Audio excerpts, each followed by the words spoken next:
हे पाहणं आता महत्त्वाचं असेल. त्यांना मी एक प्रस्ताव घेऊन आले होते जो आधी दिलेला आहे की आम्ही पावसाळ्याच्या आधी करू. हे इथे बसलेले आहेत सगळे, आम्ही सगळ्यांनी इथे बसलेले जे सगळे आहेत ना, त्यांनी कधी ना कधी प्रशासनात काम केलेलं आहे. इथे कोलते साहेब अध्यक्ष राहिलेले आहेत, कुठे गेले आता, इथे सुदामाप्पा इंगळे जिल्हा परिषद मध्ये अनेक वर्ष अतिशय उत्तम काम केलेलं आहे. त्यामुळे इथे हे महापौर होते, नगरसेवक, सगळ्यांना प्रशासनाचं माहिती. जेव्हा प्रशासन एखादी गोष्ट मनात घेते ना, ते काहीही करू शकते. आता बघा, जेव्हा कुठला एखादा महत्वाचा मंत्री असतो, माननीय प्रधानमंत्री असतात, माननीय राष्ट्रपती, राज्यपाल यांचे दौरे होतात ना, तेव्हा असं पट सगळं होतं. याचा अर्थ, आणि आम्ही काय ते मागत नाही, आम्ही काय किलोमीटर वगैरे काही मागत नाही. यांची मागणी काय, किती मीटर? 700 मीटर, फक्त 700 मीटर. आणि आम्ही काही म्हणत नाही की लगेच कॉन्क्रिटीकरण, काही करोडाचा चुराडा, असं आमची काही अपेक्षा नाही. आमचं म्हणणं आहे तिथले खड्डे बुजवा, कारण का तिथे शाळेत जाणाऱ्या, सहली जाणाऱ्या, आमच्या प्रेग्नंट महिला, आमचे ज्येष्ठ नागरिक, तिथे अनेक ऍक्सिडेंट्स त्या रोडवर झाले. आमची एवढीच भूमिका आहे की आम्हाला रस्ता रिपेअर करून हवाय, कारण का ती इमर्जन्सी आहे. आता आम्ही काय, त्यांनी आम्हाला सुचवलं की तुम्हाला परमिशन आणि ते सगळं कॉस्टिंग करायला 3 दिवस. चला, मान्य. मग ते म्हणले 1 दिवसात मी परमिशन देतो, मान्य. 4 दिवस झाले. त्याच्यानंतर ते म्हणले की टेंडरला 20 दिवस. आता आपले विजय कोलते आणि सुदामाप्पा म्हणाले की 21 दिवस लागत नाही, 7 दिवसात होतं. तर मग 3 दिवस, 4 दिवस आणि पुढचे 7 दिवस, हे रुटीने तज्ञ म्हणतात, त्यांनी काम केलंय. म्हणजे किती दिवस झाले? 11. मी त्यांना 3 दिवस वाढवून देते की अजून 3 दिवस घ्या. एखाद्या दिवस सुट्टी आली, दिवाळी, दसरा, काय तुम्हाला प्रशासनाच्या सुट्टी. 14 दिवसामध्ये, मान्य, 14व्या दिवशी शंभो म्हणा, नारळ फोडा आणि बनेश्वर मंदिराचं काम सुरू करा 14 दिवसात. तर आम्ही 14 दिवस त्यांना द्यायला तयार आहोत. जे प्रशासनाच्या जे बुकलेट आहे त्याच्यामध्ये बसतं, त्याच्यापेक्षा आम्ही 3 दिवस वाढवूनच देतोय. तर त्यांचं म्हणणं आहे नाही, आम्ही पावसाळ्याच्या आधी करू. आता पावसाळ्याच्या आधी कशाला परीक्षा घेताय गरीब भक्ताची? तिथे जे भक्त जातात त्यांचे ऍक्सिडेंट्स होत आहेत, त्यांचं नुकसान होत आहे. आणि सरकारच मान्य करतंय की तिथे पर्यटक आणि जे तिथे लोक जातात श्रद्धेने, सगळे भाविक, त्यांना त्रास होतोय हे सरकार मान्य करते. सरकार म्हणते की तो रस्ता वाईट आहे, तो तातडीने केला पाहिजे, हेही मान्य करते. मग तुम्ही प्लॅन मधला रस्ता आहे, सगळं जर आहे, तर मग पावसाळा कशाला पाहिजे? 14 दिवस देते ना. मी हट्ट करते का आम्हाला उद्याच पाहिजे आणि परवाच पाहिजे? हो, आम्ही प्रशासनात काम केलंय, आम्ही सिस्टमचा मान सन्मान करतो. सगळं जे आहे ते नियम कायद्याने चाललं पाहिजे, एवढं आम्हालाही समजतंय. आणि आमची सहकार्याची भूमिका आहे, बरोबर बाबा? बरोबर आहे. तर आम्ही 14 दिवस देतोय ना सरकारला, तर ते पण आम्ही नाही मागायचं आणि ह्यांच्या मनमर्जीने चालेल हे सांगायचं. आजपर्यंत जेवढे पत्रव्यवहार केले त्याचं काहीच नव्याने 3 वर्ष हे सगळे ग्रामस्थ आणि आम्ही पाठपुरावा, त्यांच्यावर विश्वास ठेवला ही आमची चूक का? प्रशासनावर आम्ही विश्वास ठेवला ही आमची चूक झाली ना. आता पण आम्ही हे दोघं मोठ्या मनाने हेच रोज तिकडे जातात, ते मोठ्या मनाने अजूनही 14 दिवस द्यायला तयार आहेत. आम्ही अजिबात हट्ट करत नाही की अब्बीच चाहिए, आत्ताच पाहिजे, तोही आम्ही करू शकतो ना. पण आम्ही समजू शकतो, अधिकारी आहेत, त्यांना पाठवलंय प्रशासनाने. आमची सहकार्याची भूमिका, आम्हाला रस्ता झाल्याशी कारण. दिशाभूल करते. आता बघा, तुमच्या सगळ्या प्रश्नातच माझी उत्तर आहे. तुम्हाला इच्छा होते प्रश्न, तर तुम्हाला रिपोर्टर म्हणून वाटत असेल दिशाभूल, तर आमचं काय, मग विचार करा आमचा. ताई, विरोधकांकडनं असाही आरोप होऊ शकतो, मी तुमच्याच सिस्टर पक्षाकडनं की ताई सिस्टर स्टंटबाजी पक्ष? करतात.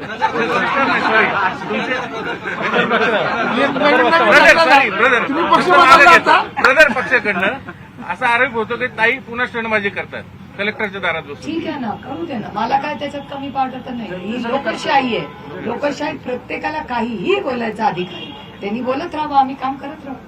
मी हटणार नाही जोपर्यंत लेखी आश्वासन मिळत नाही. नाही, काही गरजच नाही ना, हटवायचा प्रश्न येतो कुठे? आम्ही कुठे हट्टीपणा करतोय? आम्ही 14 दिवस द्यायला तयार होत. अजून आम्ही 3 दिवस वाढवून दिलो की बाबा तू अगदी कट टू कट नको.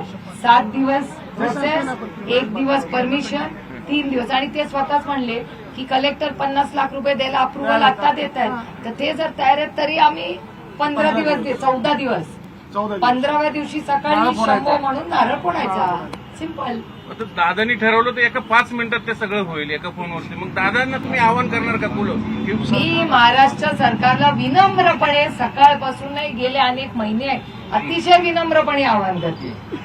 मी विनम्रपणे महाराष्ट्राच्या मायबाप सरकारला हात जोडून विनंती करते की आमच्या या मंदिराला न्याय द्या. आमचे हे सगळे शिवभक्त आहेत. इथे कुणाचं घर नाही, कुणाचा फार्म हाऊस नाही, कुणाचं काही नाही. गरीब कष्ट करणारे, प्लॉट नाही, काय नाही. आमचे कष्ट करणारे हे आमच्या शिवभक्त सामान्य भाविक येतो. ही आपल्या महाराष्ट्रातली लेकरं आहेत जी तिथे सहलीला जातात. आमच्या महिला भगिनी त्यांचं ताट घेऊन बेलपान घेऊन तिकडे पूजा करतात. हे आमचे श्रद्धेचं स्थान आहे. आमची श्रद्धेच्या स्थानासाठी आम्ही फक्त 700 मीटरसाठी न्याय मागतोय. याच्याहून आणखी काय मागतोय आम्ही? काही 6 तासांपासून हे उपोषण सुरू आहे. 7 तास म्हणताय. 7 तास.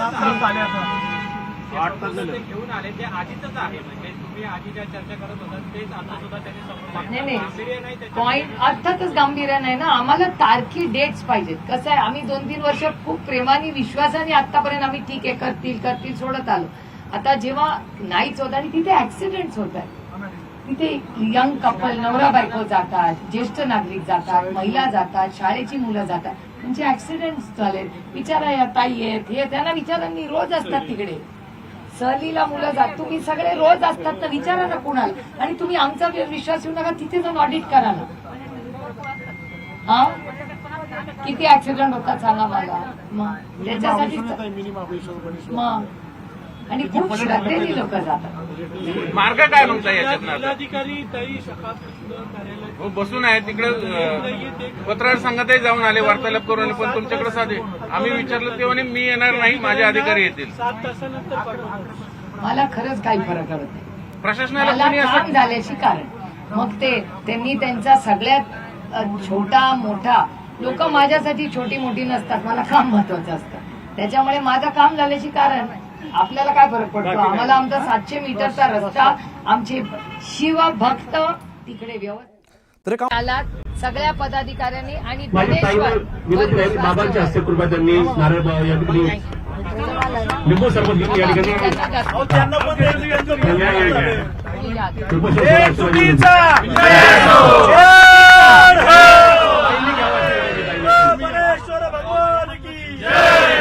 लोकशाहीचा त्यांचे दोघांचे नंबर आपल्याकडे टिपून ठेवा. एक शेवटचं बघतोय बोलतो. आज हे भोर तालुक्यातील पणेश्वर महादेवाच्या मंदिराच्या रस्त्याचा विषय जरी असला तरी ते आपल्या तालुक्यातलं नाहीये आणि आपल्या शहरातलं नाहीये. ही भावना न ठेवता ताई येत आहेत म्हणून प्रशांतदादा असतील, विशाल भाऊ असतील, विकास बाप्पू लवंडे, भारतीताई शेवाळे, सर्वच शहर जिल्ह्यातल्या सर्व पदाधिकाऱ्यांचे या ठिकाणी पणेश्वर देवस्थान ग्रामस्थांच्या वतीने जाहीर आभार मानतो. चला हर हर महादेव बोलता. एकदम हर हर महादेव, नॉट पॉलिटिकल, फक्त हर हर महादेव पणेश्वर.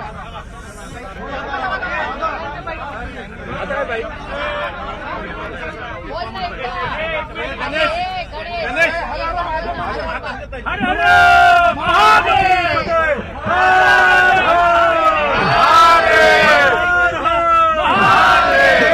पणेश्वर भगवान की आज शिंगणापूरची कावड येत पण अखेर सुप्रिया सुळेंनी आपलं उपोषण जे आहे ते मागे घेतलेलं आहे. महादेव मंदिराच्या विषयाला घेऊन त्यांनी हे आंदोलन केल्याचं आपण बघतोय आणि या मुद्द्यांना घेऊन त्यांनी सरकारला काही प्रश्न देखील उपस्थित केलेले होते आणि म्हणून आजपासून मी उपोषणाला सुरुवात करते असा ठाम देखील निर्धार त्यांनी व्यक्त केला. पण अखेर आज गावकऱ्यांनी त्यांची समजूत काढल्यानंतर सुप्रिया सुळेंनी आपलं आंदोलन उपोषण आंदोलन जे ते मागे घेतल्याचं आपण बघतोय.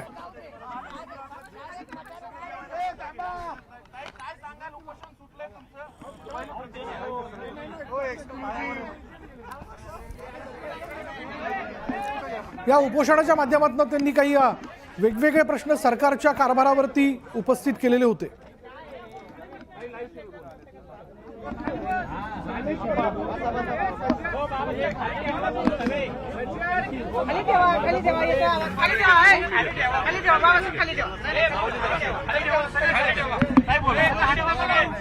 काय बोलत माईक हातात घेऊन बोला.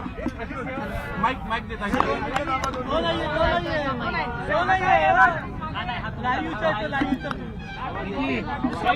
बोला बोला याच्या आवाज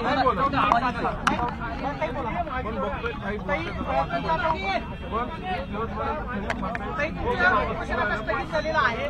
2 तारखेपासून काम सुरू होणार आहे. 7 तासांपासून तुम्ही जे उपोषण केलं ते आता यशस्वी झालं असं याच्यात कुठलाही यश आणि अपयश नाही आहे. ही माझी नैतिक जबाबदारी आहे. ज्या लोकसभेच्या लोकांनी विश्वासाच्या नात्याने मला त्यांची लोकप्रतिनिधी व्हायची संधी दिली, त्या लोकांना जिथे त्यांची श्रद्धा आहे अशा मंदिरामध्ये जाताना एवढा जर त्रास होत असेल आणि वारंवार खूप विनम्रपणे आम्ही महाराष्ट्र सरकार, पुण्याचं प्रशासन यांना खूप विनम्रपणे आम्ही अनेक दिवस त्याचा पाठपुरावा करत होतो. हा काही यश अपयश नाहीये, ही आमची नैतिक जबाबदारी आहे आणि माझी एवढीच सरकारला विनंती की चांगल्या दर्जाचं काम करा आणि शिवभक्तांना तिथे चांगल्या मान सन्मानाने दर्शनाला जाऊ द्या. ताई, आता उपोषण सुटले. राजकीय प्रश्न एक आहे. गेल्या अनेक दिवसांपासून ज्या खरं तर उदाहरणाची चर्चा होती त्यांचे प्रशांत कोरटकर, त्यांना जामीन जो आहे तो कोल्हापूर कोर्टानं मंजूर केलेला आहे. छत्रपती शिवाजी महाराजांची बदनामी असेल, मासाहेब जिजाऊंची बदनामी असेल किंवा मग संभाजी महाराजांची असेल, त्याच्यामुळे राज्यामध्ये एक वेगळा मेसेज गेला. आज जामीन मंजूर झालेला आहे. तुम्हाला काय वाटतं की जामीन लवकर मंजूर झाला असं वाटतं का? खरंच हे सरकार आल्यापासून ना वाचाळवीर फार वाटते. म्हणजे आधी त्यांचं सरकार होतं, त्याच्यानंतर विधानसभा आणि त्याच्यानंतर आता. त्यामुळे का महाराष्ट्राचा अपमान करण्यात यांना काय आनंद वाटतोय मला कळत नाही. त्याच्यामुळे दुर्दैव आहे की महाराष्ट्रातल्या महापुरुषांचा आव्हान अपमान सातत्याने हे वाचाळवीर हे करत असतात. त्यामुळे दुर्दैव आहे की ह्या घटना होतात. त्याचा आम्ही जाहीर निषेध करतो आणि शेवटी कोर्ट आहे ते त्यांनी एक निर्णय घेतलेला आहे, त्याचा मान सन्मान झाला पाहिजे. पण अर्थातच आम्हाला अपेक्षित नव्हतं की त्यांना असा जामीन मिळेल. पण या आजच्या उपोषणादरम्यान खरं तर कलेक्टरनी ठरवलं असं ते खाली येऊ शकले असते, पण ते आले नाही. काय वाटतं त्यांच्यावर कोणाचा दबाव असं? मी तुम्हाला खरं सांगू, मी असा विचारच करत नाही. तुम आम खाव पेड क्यू घेणं. आपण कशाला करायचं? कोण आला कोण गेला? माझ्या मतदारसंघातल्या माझ्या मायबाप मतदारांना न्याय मिळाला ह्याच्यात मला इंटरेस्ट नाही. कधीपर्यंत काम सुरू होणार आहे? काय आश्वासन दिलं? तुम्ही समाधानी आहात का त्यात? नाही, मी समाधानी नाही. माझी इच्छा होती उद्या करावं, पण शेवटी आम्ही अनेक वर्ष प्रशासनात काम केलेलं आहे आणि मला कालच एक मुंबईमध्ये माझ्या सहकाऱ्यांनी प्रेस घेतली.